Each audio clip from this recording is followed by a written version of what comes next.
Who are those perpetrating these attacks and killings? So we have different names in your article. You talk about Jinim, you talk about IS. Yeah, Can you yeah. try to break it down for us a little bit? Who are those groups, and then why are they becoming very strong in this region? Okay. Yeah, so this can get really confusing for people because there are a lot of different names and acronyms that Exactly. get thrown around. And so you mentioned JNIM and ISGS, or Islamic State Greater Sahara, sometimes now called Islamic State Sahel Province. Mhm. And that's kind of the two simplifications. But they each have smaller groups that make up those larger entities, right? And this is particularly the case for JNIM, which functions a little bit more like a coalition of different militant Islamist groups or different violent extremist organizations. And so within JNIM, you have Katiba Masina, or the Masina Liberation Front, Mhm. FLM, by its French acronym. This is a group led by a Malian cleric, preacher, imam.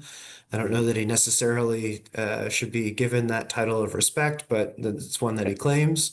Mhm. But that's Amadou Kufa. Amadou Kufa is the leader of Katiba Masina. Exactly. Um, and he's been he's been involved in militant Islamist violence and trying to establish a caliphate in northern Mali since the early 2010s. And he kind of staked a claim over central Mali in about 2014, 2015, as the leader of Katiba Masina. He has organized Katiba Masina there. He's really entrenched within the different communities of that region, and he's been able to expand from central Mali into parts of northern Burkina Faso and into southern Mali now.